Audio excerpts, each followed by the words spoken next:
My story of resourcefulness has nothing to do with murder or the military, but I'm really happy to be here. Hi, everyone.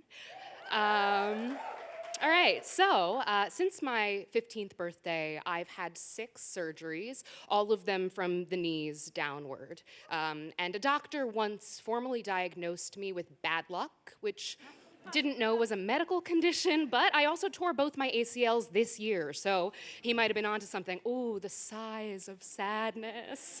A few years ago, I was in the midst of a surgery recovery gone pretty wrong when I had to leave my career as a performer to take a new job in glamorous Poughkeepsie. Now, for the uninitiated, Poughkeepsie is spelled with a silent G, which leads me to believe that even the founders didn't want anyone to find it. But the job came with housing and a golf cart, so off I went in the hopes that maybe some of that sweet post-industrial Poughkeepsie air would do a body good. Now, I'd been on and off crutches in New York City for about 10 months, long enough that the catcalls in my neighborhood shifted from lewd comments about tearing up my ass to, "Baby girl, I hope you feel better soon." All joking aside, it was pretty rough. The recovery had a lot of starts and stops, and on top of the emotional and physical drain of chronic pain, I also didn't know when I'd be able to get on stage again. It might seem kind of trivial, but I'd been performing since I was a kid, and I knew I needed to find a new outlet.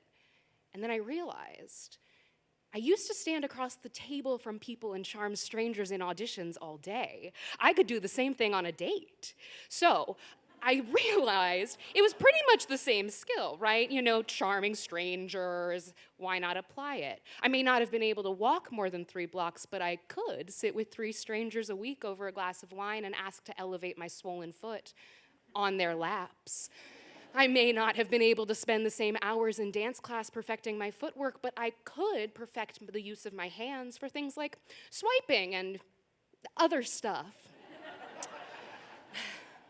Look, dating wasn't just about lust or human connection. It was also an opportunity to feel like the version of myself I hadn't seen since before the operation. It was also a chance to feel some semblance of control or agency, especially when it came to how I used my body. I'm not really sure why I didn't think to plan for the dearth of dick in Poughkeepsie, and that is my bad. That is on me. But by midsummer, I was fiending, desperate for the boost I'd come to expect.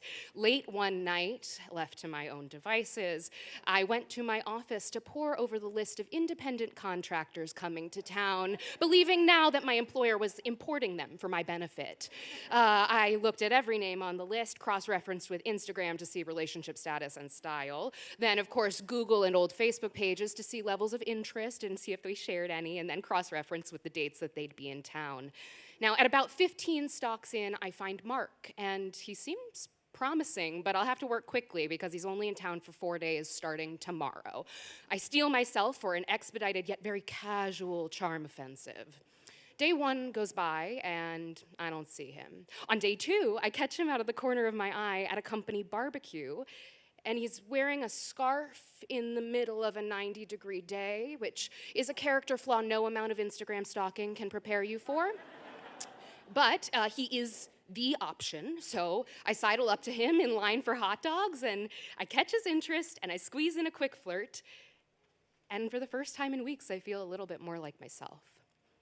Day 3 goes by and I don't see him again, so at night I take the bull by the horns and open Bumble to narrow my search radius to 1 single mile in Poughkeepsie. He pops up pretty quickly and we match, and we chat for a little bit, and then the conversation drops off.